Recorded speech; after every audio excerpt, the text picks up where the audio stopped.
प्रश्न कर दिया। प्रश्न क्या है? अपना प्रश्न कहना मूर्खता है। समस्त संसार के मर जाने वाले प्राणियों की मुक्ति के लिए प्रश्न किया है। प्रश्न सुने। यतः पृक्षामि संसिद्धिं योगिनां परमं गुरुं पुरुषस्य यत्कारजं म्रियमाणस्य सर्वदा। हे गुरुजी, बस आप इतनी कृपा कर दें कि 7 दिन में मर जाने वाले जीव के मुक्ति का उपाय गुरुजी क्या है? बस इतना जानना चाहता हूं। अगर मेरे को कोई शाप दिया होता तो हम आपसे पूछते, भैया ऐसा कोई उपाय बताओ कि 7 दिन में हम बच जाएं। ये पूछेंगे ना। राजा परीक्षित ने क्या पूछा है? म्रियमाणस्य सर्वथा, जो सर्वथा मर जाने वाला है, गुरुजी उसके मुक्ति का उपाय क्या है आप बताओ। सुखदेव जी को यह प्रश्न ही इतना अच्छा लगा, इतना मनोनुकूल लगा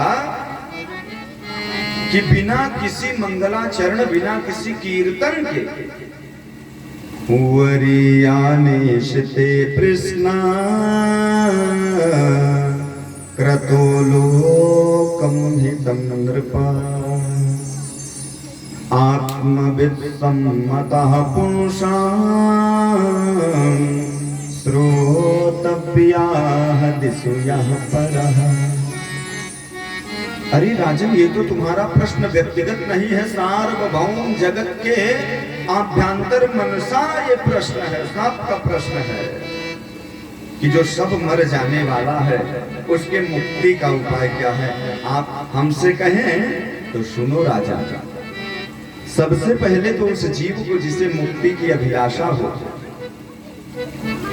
अपने मन को भगवान के श्री चरणों में लगाने का प्रयास करें। राजन, अपने मन को भगवान के चरणों में लगाओ। जिस दिवस आप भगवान के चरणों में अपना मन लगाएंगे उसी समय मुक्ति जन्य साधन प्रकट हो जाएगा। राजा परीक्षित ने पूछा, गुरुजी आचार्य जी पूजा करा रहे हैं, फक्कड़ बाबा यजमान जी से कहे अक्षत पुष्प चढ़ा दो। थाली में रखा है, उठा के चढ़ा दिया। यजमान महोदय धूप दिखा दो, दीप दिखा दो, भोग लगा दो, सामान सब है, आपने लगा दिया। यजमान जी दक्षिणा चढ़ा दो, आपने चढ़ा दिया। फक्कड़ बाबा जी आप अपना मन चढ़ा दीजिए, सारी जेबें आप तो लेंगे लेकिन आपका मन आपको नहीं मिलेगा। कहाँ है मन? मन के हारे हार है, मन के जीते जीत। मन ही मिलावत राम सो मन ही करत फजीत। मन के हारे बन गए बन तज बस्ती माही, कह कबीर मन लालची ई कहूं ठहरत ना।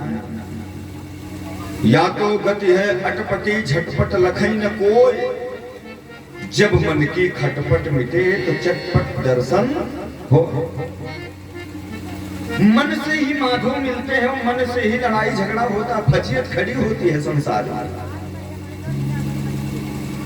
मन का ही सब चक्कर है राजन। और रही बात 7 दिन में मरने का, एक मुहूर्त में खट्वांग राजा ने मुक्ति को पा लिया था। एक मुहूर्त में। आपके पास तो 7 दिन है, हमारे आपके पास तो रवि सोम मंगल बुध बृहस्पति शुक्र और शनि तक है। टेंशन क्यों लेते हो राजन? ज्यादा से ज्यादा जीव को भगवान के श्री चरणों का ध्यान करना चाहिए। दृष्टि की शुद्धि होती है, मन की शुद्धि होती है। मन में जितने कलिकर्म से वो दूर हो जाते हैं। अरे तो गुरुजी आप यह बताओ कि मन हमारा बस में हो कैसे? क्योंकि चंचलम ही मन कृष्ण प्रमाथि बलवत् दृढ़म तस्याहं नुग्रहं मन्ये वायोर्सुदुष्करम्। अर्जुन कह रहा है, किससे? द्वारिकाधीश से, जिसने समस्त अप्सराओं के याचना करने पर तिलोत्तमा, उर्वशी, मेनका, रंभा आदि पवित्र सुंदरी स्त्रियां, हे अर्जुन मेरे से विवाह करो ना।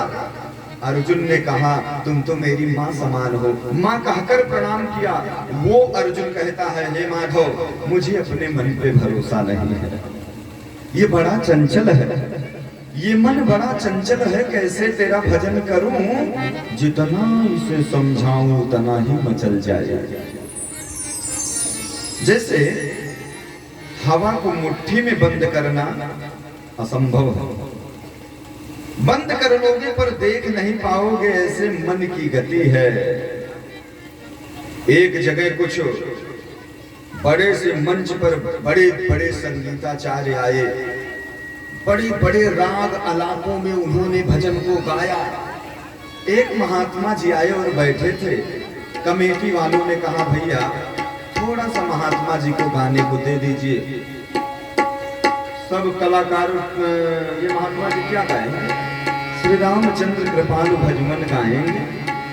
मेरे तो गिरधर गोपाल दूसरों न कोई यही गाएंगे, और क्या गा सकते हैं? महात्मा जी को माइक दिया गया। महात्मा जी माइक लेकर के एक ही पंक्ति को 2-4 बार पुनरावृत्ति करते गए। मेरा मन कभी दिल्ली कभी लंदन, मेरा मन कभी दिल्ली कभी लंदन, मेरा मन कभी दिल्ली कभी लंदन। अरे बाबा जी क्या भजन गाते हो? मेरा मन कभी दिल्ली कभी लंदन बार बार करते हो, न कोई स्वर है न ताल है। बाबा जी ने कहा, मूर्खों इसका स्वर ताल मत देखो, इसकी रफ्तार देखो। कभी दिल्ली कभी लंदन, कभी दिल्ली कभी लंदन। मन की गति बहुत तेज है, इसलिए बंधुओं बस केवल अपने मन को कंट्रोल करो। मन क्या कैसे होगा? देखना इंद्रियों के न घोड़े भगे, देखना इंद्रियों के न घोड़े, इनमें हरदम ये संयम के घोड़े लगे, इनमें हरदम ये संयम के घोड़े लगे। अपने रथ को अपने रथ को अपने रथ को शुमारग लगाते चलो, अपने रथ को शुमारग लगाते चलो। कृष्ण गोविंद गोपाल गाते चलो, रथ को शुमारग लगाते चलो, अपने रथ को शुमारग लगाते चलो। संयम जीवन में जिस दिन संयम आएगा, और संयम ना आवे तो भगवान के समक्ष बैठ करके एक ही प्रार्थना करो, पूजा जप तप नेम आचारा, नहीं जानत है दास तुम्हारा। पूजा जप तप नेम आचारा, नहीं जानत है दास तुम्हारा। जय विधिनाथ हो हित मोरा, करहु सुबेगी दास मैं तोरा। विधिनाथ हो हित मोरा, करहु सुबेगी दास मैं तोरा। दीन दयाल विरग संहारे, परमनाथ मम संकट हारे। दीन दयाल विरग संहारे, परमनाथ मम संकट। बस जब कुछ ना आवे तो सरेंडर कर दो, और जब थोड़ा बहुत 2-4 अक्षर आवे तब थोड़ा सा बाकी युद्ध करो भगवान से। और कुछ नहीं आता तो सरेंडर हो जाओ। क्या बोलो?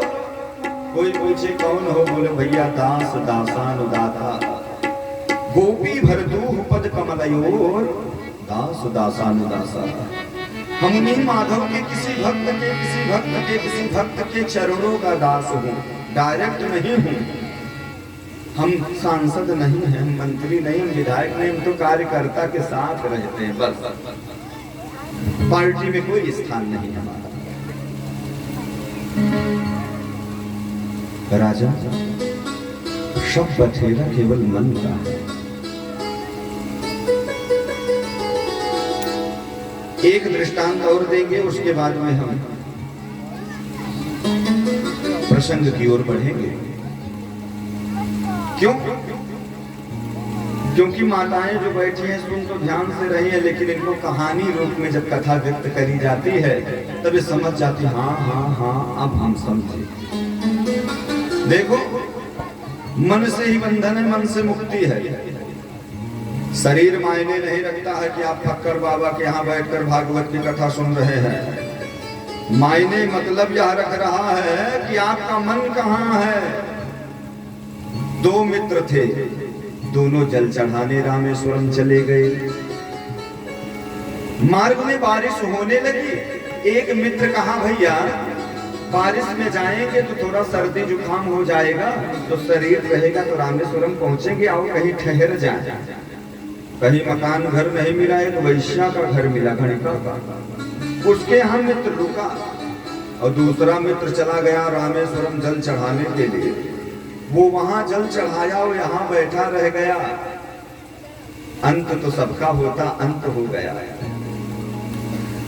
जब लेखा जोखा निकाला गया तो जो गणिका के यहाँ बैठा था वो शिवलोकम सगच्छति, वो शिवलोक को चला गया। जो वैश्या के यहाँ बैठा था और जो जल चढ़ाया उसे कुछ क्षण स्वर्ग में रहना पड़ा, फिर वो शिवलोक जाएगा। देखिए स्वर्ग क्या है, बड़ा सा होटल है, पुण्य रूपी पैसा है। जब तक तब तक आपको बढ़िया जो ऑर्डर करोगे सब मिलेगा। और छिन्ने पुण्य मर्तलोकम विसंति, पुण्य क्षीण हुए तो मृत्यु लोक में आओ, कुत्ता बनो, गधा बनो, बिल्ली बनो, कुछ बन के घूमो, बनना तो पड़ेगा। अवश्यम एव भोक्तव्यम कृतम कर्म शुभाशुभम। श्रोता लोग बोले, महाराज क्या उल्टी सीधी कथा सुनाते हो। जो जल चढ़ावे वो कुछ क्षण के लिए नरक जावे, और जो वैश्या के यहाँ बैठा रहे, जहाँ बैठना नहीं चाहिए, शास्त्र अनुमति नहीं देता। क्योंकि संसर्ग जा दोष गुणा भवन्ति, जैसे करोगे संग चढ़ेगा वैसे ही रंग। वो ध्यान लगाया कि मेरा मित्र रामेश्वरम पहुंच के जल चढ़ा रहा होगा। और जो रामेश्वरम पहुंच करके जल चढ़ा रहा था, जल चढ़ाते समय उसका मन, अरे मेरा मित्र तो वैश्या के साथ कहीं कुत्सित वृत्ति न कर बैठे, तब तक जल चढ़ गया। जल चढ़ाते समय उसका मन गणिका के यहाँ आया और गणिका स्वयं मना। बंधुओं, मन ही बंधन मोक्ष का कारण है। सुखदेव जी ने राजा परीक्षित को एक युक्ति बताई है कि मन को बस में करें कैसे। इसके लिए मुझे अपने जीवन में कुछ चीजों को अंगीकार करना पड़ेगा, स्वीकार करना पड़ेगा। सबसे पहले तो सुखदेव जी ने कहा कि जिताशनो जित श्वासो जित संगो जितेन्द्रियः स्थूले भगवतो रूपे मनः संधारये धियः। सबसे पहले मुझे अपने जीवन में 4 चीजों को जीतना पड़ेगा, अभ्यास में जीवन में लाना पड़ेगा। अभ्यासेन तो कौन्तेय, हे अर्जुन तू अभ्यास कर तो जीत लेगा। अर्जुन ने वैसा किया तो जीत लिया महाभारत के युद्ध को। हम भी अपने जीवन में इन विकार रूपी शत्रुओं से लड़ने के लिए अभ्यास की श्रेणी में मुझे आने की नितांत आवश्यकता है। क्या क्या जीतना है? जिताशनो, 3 घंटे की कथा में कभी अर्ध आसन, कभी दरिद्रासन, कभी सुख आसन, कभी पद्मासन, कभी वज्रासन, कभी वीर आसन, ना जाने कितने आसनों पर बैठते हैं लोग। 4 घंटे की अगर कथा है तो एक आसन पर तकरीबन कम से कम 3 घंटे तो आप हिलो नहीं, आसन सिद्ध हो जाएगा। पहले बैठने तो सहूर हो जाए। आदमी कहता नहीं उठने बैठने से हो गए नहीं लो। जिताशनो, दूसरा जित श्वासो, श्वास को जीतो। कैसे जीते?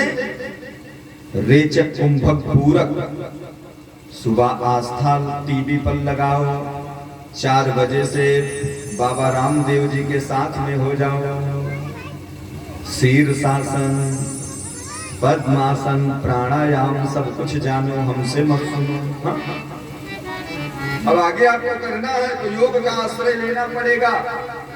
योग कर्मस कौशलम, योग करने से कर्म में कुशलता आती है।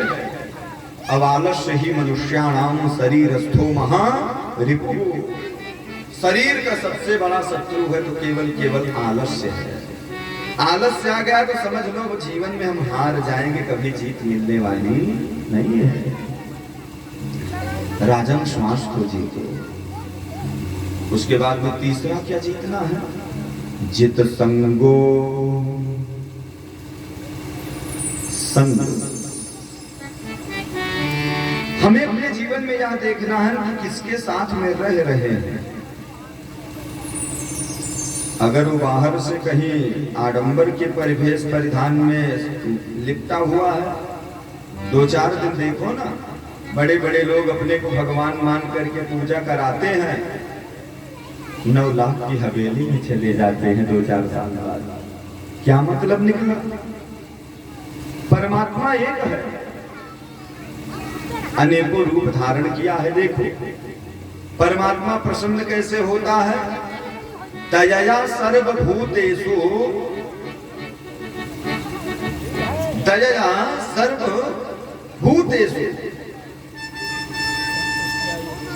संतुष्टिया एन केन वा सर्व इंद्रियोपशांत्या च तुष्यति यासु जनार्दन। सभी जीवों पर दया करो, संतोषमय जीवन यापन करो, सब इंद्रियों को अपने अनुकूल सुदामा की भांति रखो। देखो भगवान ना खुश हो जाए तो कहना हमारे अंदर त्याग तपस्या नहीं है इसीलिए घबरा जाते हैं। आदमी कहता नहीं कि भैया क्षमता नहीं है तुम्हारे अंदर। वो क्षमता क्या है? बोले अभ्यास नहीं है। संग को जीतो, और संग को जीतने के बाद में राजन हमें अपने जीवन में इंद्रियों को जीतना चाहिए। इंद्रियां कौन है? 5 ज्ञान इंद्रिय, 5 कर्म इंद्रिय। महाराज जी, प्रहलाद जी ने नरसिंह भगवान ने कहा कुछ मांगो तो एक ही चीज मांगा कि जिहवे कृतोच्युत कृतौ मा वितृप्त शीष्णोन्यतस्त गुदरम श्रवणम कुतश्चित घ्राणोन्यतश्च चपलक वच कर्म दृक् सत्य बहव्यास पत्नी व गेह पतिम युनन्। जैसे एक पति को 2 पत्नी हो जाए तो शाम को खिंचाई होती है, मेरे लिए समोसा नहीं लाए, मेरे लिए भुजिया नहीं लाए। ऐसे हम अकेले एक मन एक आत्मा 10-10 पत्नियों को झेल रहा है। आंखें कहते हैं दृश्य दिखाओ, कान कहता है गीत सुनाओ, घ्राण इंद्रिय कहती है फॉग स्प्रे की सुगंधि सुनाओ ना, रसन इंद्रिय कहती है मुझको पकौड़ी खिलाओ, तो गेंद्रिय कहती है कोमल स्पर्श कराओ, घर वाले कहते हैं सब्जी लाओ, गैया कहती है चारा पवाओ। किसकी किसकी तुम पूर्ति करोगे जीवन में? कितनी खिंचाई हो रही है आपकी, कभी सोचा? कितना लोड है? राजा इंद्रियों को जीतो। मन जिस दिन हमारे वश में हो जाएगा, अरे दिल जिसे कुल जहां ढूंढता है वो तुझ में तो उसको कहां ढूंढता है। जेहि पूछो मुनियस सब काहे, ईश्वर सर्वभूतमय आहे।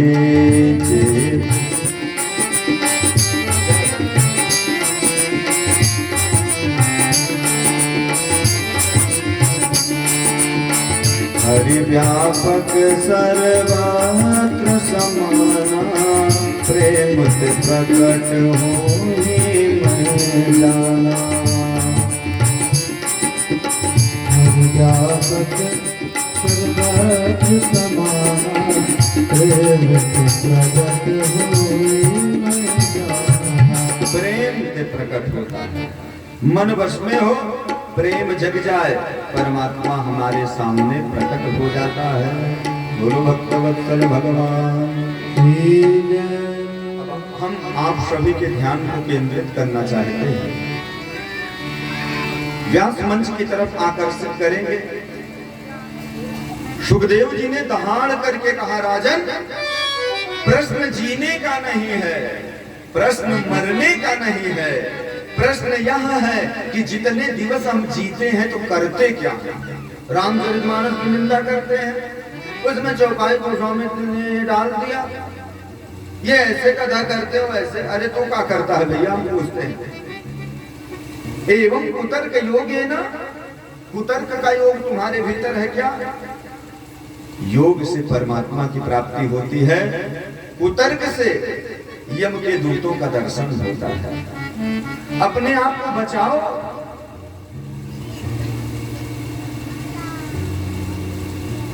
इस झूठे मोल का, खेल का मोल ही क्या, कोई हार गया कोई जीत गया। कभी हार जाओ तो निराशा नहीं, और जीत जाओ तो बहुत प्रसन्न मत हो जाओ। क्यों?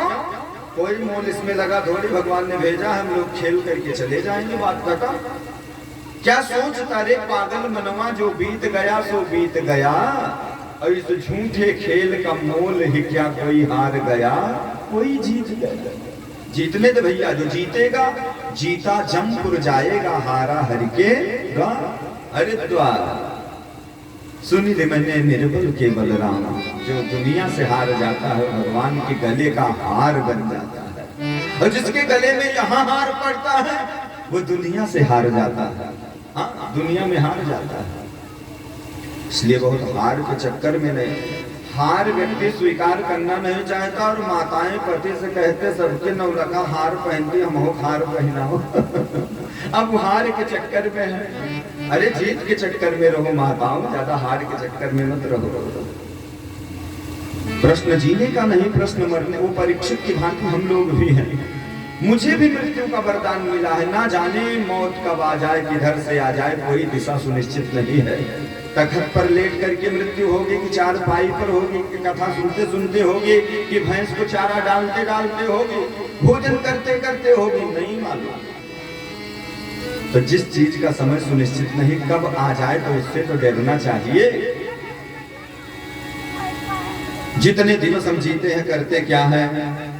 बोले निद्रयार्यते नक्तम विवाये न चवावया, दिवाचार थे हया राजन कुटुंब भरणे नवा। एक दिन आप लोग थोड़ा सहयोग करेंगे तो थोड़ा सरलता हो जाएगी। एक दिन में कितने घंटे होते हैं? एक दिन में कितने घंटे होते हैं? 5 घंटा। 24 घंटा। एक दिन में रात्रि दिवस संयुक्त को दिवस बोलते हैं। एक दिन बोले ना रविवार है तो बोले कि 24 घंटे हो गए, है ना। सूर्योदय और अस्त, उदय से अस्त तक जो है 24 घंटा होता है ना, उसको एक दिन माना गया। अब आप यह समझें कि हमारी अवस्था कितनी है। सतयुग में लोग लाखों वर्ष तक जीते थे। यहाँ विज्ञ जन भी बैठे हैं, विद्वान जन भी सब जान रहे हैं, बस केवल इस दास को सुनने के लिए आए हैं, आशीर्वाद दे रहे हैं बैठ करके। कहीं अपराध त्रुटि बनेगी तो आप, मेरे जैसा तो आपका नाती होगा, उसको माफ करते हो, इधर भी माफ कर देना। क्या लगता है? एक दिन में 24 घंटे। सतयुग में लोग 1 लाख वर्ष तक जीते थे। सतयुग गया, त्रेता आया, 1 जीरो हटा, 10,000 वर्षों तक लोग जीना प्रारंभ किए। त्रेता गया, द्वापर आया, 1 जीरो और हट गया, कितना बचा? 1000। कलयुग आया, 1 जीरो और हट गया, कितना बचा? शतम जीवेम शरदः, 100 वर्ष। पूरे दिवस हम जगते हैं, काम करते हैं, घूमते हैं और रात भर सोते हैं। आप ही इसका न्याय करते चले श्रोताओं सब लोग। 12 घंटे हम जगे, काम किए। निद्रया ह्रियते नक्तम, 12 घंटे रात को सो गए। अब 100 वर्ष में सीधा सीधा ऐसे गुणा गणित करें कि 50 वर्ष तो मेरे केवल सोने में चले गए। बचा कितना? 50। 50 में कुटुंब भरणे नवा, शादी हो गई, बच्चे हो गए, परिवार को पालने के लिए यत्र तत्र विदेश परदेश की यात्रा। अरे राजन, हमने मुक्ति के लिए अपने उपाय कब किया भैया? प्रश्न यह है। स्थूलित भगवतो रूपे मन संधारिये धिया, स्थूल परमात्मा के विराट रूप में मन को लगाओ राजन, मुक्ति नहीं तुम्हें भक्ति की प्राप्ति हो जाएगी। कैसे लगाएं मन को? कितना बड़ा विराट सुखदेव जी ने बताया है कि परमात्मा के ये सूर्य और चंद्रमा नेत्र हैं, जितने पर्वत पाषाण हैं ये सब अस्थियां हैं, जितनी नदियां हैं नाड़ियां हैं, जितने वृक्ष हैं भगवान के श्री रोम हैं, जो बादल है भगवान के केश हैं, सब कुछ भैया बता दिया इसमें मन। इसीलिए हमारे यहाँ शास्त्रों ने वृक्षों की भी पूजा बताई है। कहाँ तक कहे उमा ज राम चरण रत विगत काम मद क्रोध, और निज प्रभुमय देखे जगत सर्वम विष्णुमयम जगत, सब पूरा विष्णुमय है। सबको प्रणाम करो, आने का आदर करो, जाने का सम्मान, ना जाने के भेष में मिल जाए भगवान। सबका सम्मान अपनी तरफ से। राजा परीक्षित ने भगवान के विराट स्वरूप में मन को लगाया है। उसके बाद में राजा परीक्षित ने कहा, जब इतना विराट परमात्मा है तो ये सृष्टि कैसे बनाता है? थोड़ा आप से हम प्रार्थना करते बताओ। तो अभी तक केवल मरने के उत्तर को सुनना चाहते थे, लेकिन अब सृष्टि कैसे परमात्मा बनाते हैं, सृष्टि वर्णन विषयक जब प्रश्न किया है राजा परीक्षित ने, तब सुखदेव जी ने कहा है कि राजन थोड़ा रुको, अब हम मंगलाचरण कर ले, क्योंकि जब तक मंगलाचरण और उन प्रभु का ध्यान ना किया जाए तो तदपि तब गुणा नामी इस पारम नयाति, कौन बखान कर सकता है भैया। सुखदेव जी ने मंगलाचरण किया है। नमः परस्मै पुरुषाय भूयसे सदुद्भवस्थान निरोध लीलया, गृहीत शक्तित्रतयाय देहिना अंतर्भवायानुपलक्ष्यवर्त्मने। कण कण में व्याप्त परमात्मा, आपकी सत्ता का बखान कौन कर सकता है, जिसके रोम में करोड़ों करोड़ों ब्रह्मांड लुढ़कते हैं। बाड़ी में वो सामर्थ्य नहीं, कुछ कृपा करो, भक्त ने कहा है तो सुनाना पड़ेगा। सृष्टि वर्णन में सुखदेव जी कहते हैं, राजा अनेक ग्रंथों की अपनी मत है, वस्तुतः हर मत परमात्मा में ही समाहित हो जाती है। जिम सरिता सागर महू, परमात्मा क्षीर सागर में अंडे आकार में पड़ा रहता है।